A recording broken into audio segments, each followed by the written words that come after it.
Thank you speaker sir. తమ ద్వారా హోంశాఖకి DGP గారికి ఈ విన్నపాన్ని తెలియజేస్తున్నాను అధ్యక్ష. మా నియోజకవర్గంలో 4 పోలీస్ స్టేషన్లు ఉన్నాయి అధ్యక్ష. అందులో పెరంగపురం శాంక్షన్ స్ట్రెంగ్త్ 26 అయితే 18 మంది పనిచేస్తున్నారు. తాడికొండ 30 అయితే 16 మంది పనిచేస్తున్నారు. మేడికొండ 28 అయితే 11 మంది పనిచేస్తున్నారు. తుళ్ళూరు 120 మందికి 38 పనిచేస్తున్నారు. ట్రాఫిక్ 120 మందికి 40 మంది పనిచేస్తున్నారు అధ్యక్ష. దీనివల్ల ఏమవుతుందంటే ఇటీవల నియోజకవర్గంలో ప్రతి స్టేషన్ పరిధిలోనూ దొంగతనాలు చాలా ఎక్కువగా జరుగుతున్నాయి. మనం ఫోన్ చేసామంటే వాళ్ళు ఏదో పనిలో ఉంటున్నారు తప్ప నిఘా విభాగం సక్రమంగా పనిచేయట్లేదు. దీనివల్ల నియోజకవర్గంలోని ప్రజలు ఇబ్బంది పడుతున్నారు. అదేవిధంగా ఏ పని చేద్దామన్నా కూడా స్టేషన్లో అందుబాటులో ఉండట్లేదు. శాంక్షన్ స్ట్రెంగ్త్ ప్రకారం సిఐలు ఎస్ఐలు మాత్రమే పనిచేస్తున్నారు. వాళ్ళకి సపోర్టింగ్ స్టాఫ్ లేరు అధ్యక్ష. ఎందుకు దానికి కారణం ఏంటంటే డెవలప్మెంట్ వల్ల ప్రోగ్రామ్స్ ఎక్కువ అవటం, ఆ ప్రోగ్రామ్స్కి వీళ్ళందరినీ రిపీట్ చేయడంతో చాలా ప్రాబ్లమ్స్ వస్తున్నాయి.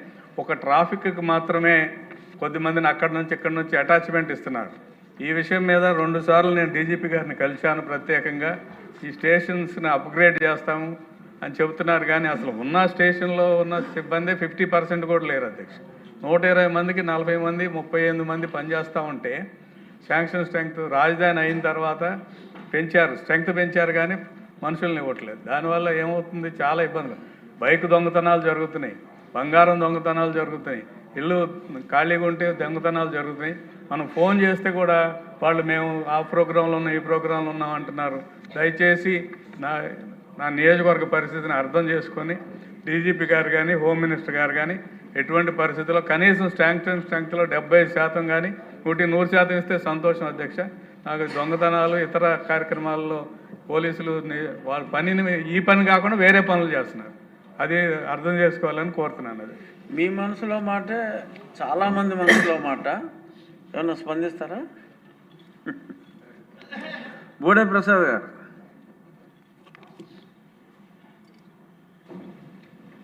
ధన్యవాదాలు అధ్యక్ష. ఇది సమస్య కాదు, ఒక యువతకి స్ఫూర్తినివ్వాలని మాట్లాడుతున్నాను. నేను గత 2 నెలల క్రితం ఒక ఇన్స్టామార్ట్ డెలివరీ బాయ్గా పనిచేశాను. ఆ ఖాళీగా ఉన్న సమయంలో వాళ్ళతో బాగా ఇంటరాక్ట్ అవటం జరిగింది.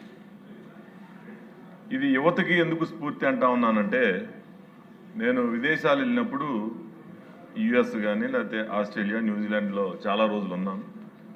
ఉన్నప్పుడు అక్కడ యువత, ముఖ్యంగా బాగా స్థిరపడిన యువత కూడా ఈ ఓలా, ఊబర్ ఇవన్నీ కూడా అమెజాన్ లేకపోతే డెలివరీ బాయ్స్గా పనిచేస్తూ ఉన్నారు. చాలా డబ్బులు, ఈవెన్ మన ఐటీ స్టూడెంట్స్తో పాటు సమానంగా కూడా వాళ్ళు సంపాదిస్తూ ఉన్నారు.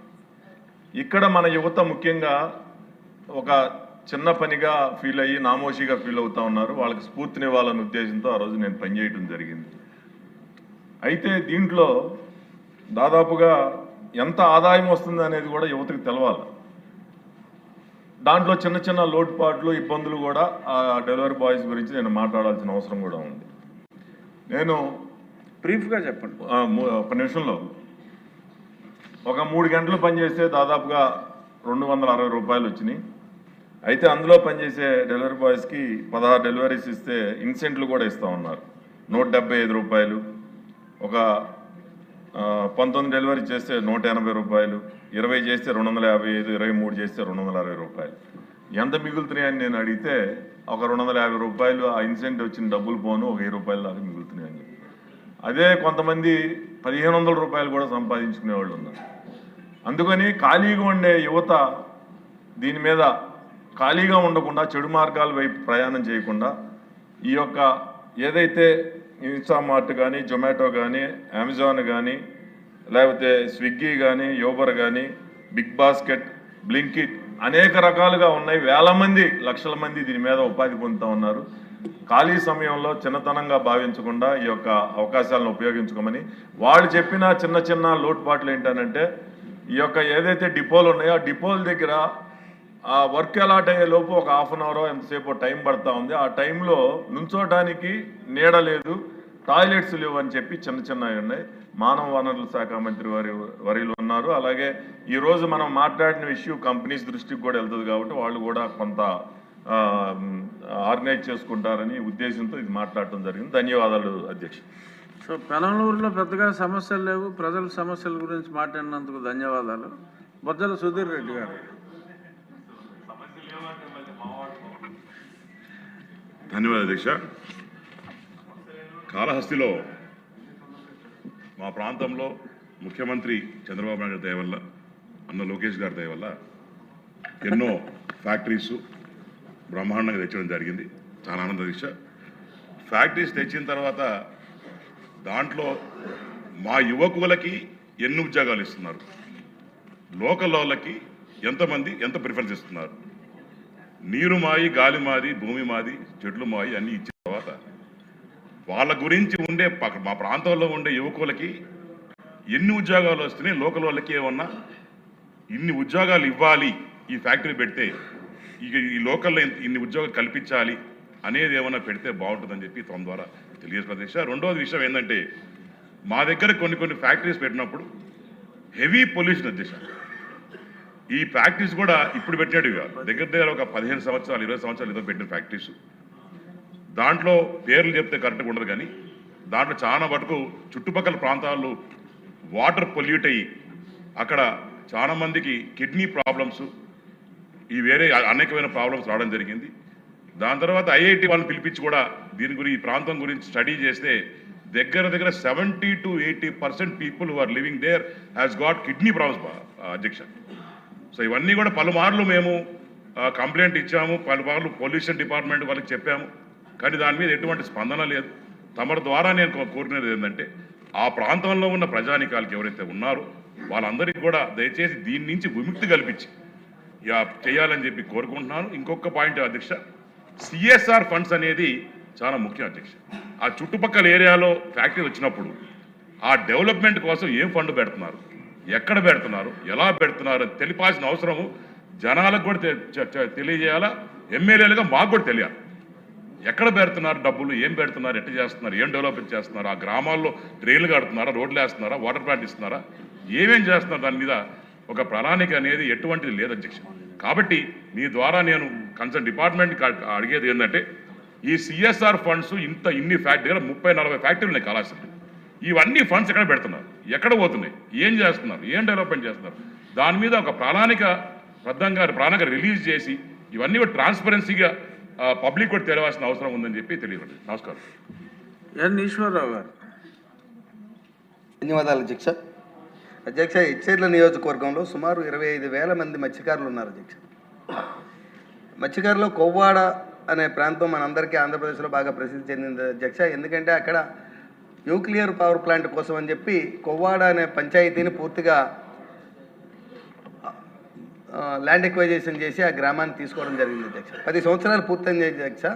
ఇప్పటికీ కూడా వాళ్ళకి ఆర్ఆర్ కాలనీ కట్టి వాళ్ళ నిర్వాసితులకి ఇల్లు ఇవ్వలేదు అధ్యక్ష. ధర్మవరంలో ఆర్ఆర్ కాలనీ కడతా ఉన్నారు. ఇప్పటి వరకు వాళ్ళు కట్టకపోవడం వలన, అదే గ్రామంలో వారికి ఉండడం వలన ఆ గ్రామానికి ప్రభుత్వ పథకాలు ఏవి కూడా అందుబాటులో లేవు అధ్యక్ష. ఈ కాలనీ ఇక్కడి నుంచి రిమూవ్ చేస్తారు కాబట్టి అక్కడికి ఎటువంటి ప్రభుత్వ పథకాలు అంటే కనీసం రోడ్లు కానీ, జేజేఎం ద్వారా మంచినీరు కానీ ఇటువంటివేవి కూడా వాళ్ళకి అందుబాటులో లేకుండా కొత్త హౌసింగ్ కానీ వారికి శాంక్షన్ లేదు అధ్యక్ష. 10 సంవత్సరాలు బట్టి ఒకే ఇంట్లో కుటుంబం మొత్తం పెరిగిన వారు సహితం మగ్గుతున్నారు, కానీ కొత్త ఇల్లు కట్టుకునే అవకాశం కూడా, అలాగే కనీసం మంచినీరు జేజేఎం ద్వారా వచ్చే మంచినీరు కూడా వాళ్ళకి అందుబాటులో లేని పరిస్థితిలో ఉంది అధ్యక్ష. వాళ్ళకి శిక్ష అనుభవిస్తున్నట్టు ఆ గ్రామాల్లో ఉన్నారు అధ్యక్ష. ఎప్పుడు ఆర్ఆర్ కాలనీ కడతారు, ఎప్పుడు మమ్మల్ని అక్కడ తరలిస్తారు అని దశాబ్ద కాలంగా ఎదురు చూస్తున్నారు అధ్యక్ష.